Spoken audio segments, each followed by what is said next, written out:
The night I discovered the truth felt like my whole body had been split in two. I'm Elena, 28, living in Denver. I work as a graphic designer for a mid-sized marketing agency, and outside of work, my favorite escape has always been painting on canvas. My fiancé, Daniel, 30, was an account manager at the same firm. He was charming, good at making people laugh, and ambitious in ways I thought were healthy. Looking back, the red flags were small, but there he dismissed my successes with a quick joke, and he had a habit of flirting just a little too much at work events. The company had planned a weekend retreat in Aspen this spring. It was meant to be team building, hiking, workshops, some casual networking. We went together, and at first it felt like a getaway. He was extra attentive in public, putting his arm around me, making a show of being the supportive fiancé. But the second day, he disappeared after dinner, claiming he was staying up with the guys for poker. At 2 a.m., I got up to grab water in the lounge. I froze when I saw him, Daniel sitting on the couch with our boss, Claire.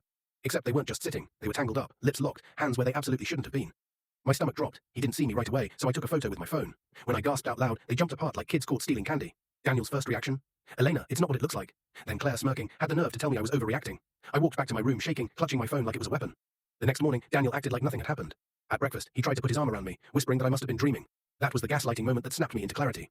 I told him I had proof, and I wouldn't be silent. His face drained of color. I sent the photo to my personal email, and later, when we got back, I printed it. Then I reached out to HR anonymously, with screenshots of text messages I found on his phone. He had been bragging to a coworker about scoring with the boss. The fallout was nuclear. HR opened an investigation, Claire was suspended, and Daniel was asked to take unpaid leave during the review. At home, he flooded me with obsessive messages, begging me to delete the photo, swearing it was just a one-time mistake.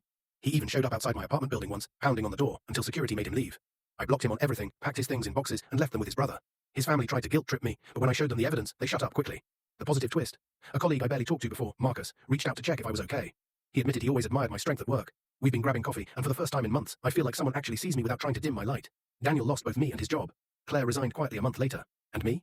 I'm painting again, only this time with colors so bold, they practically scream. The night I discovered the truth broke me open, but it also forced me to rebuild, and I'll never let anyone gaslight me into silence again.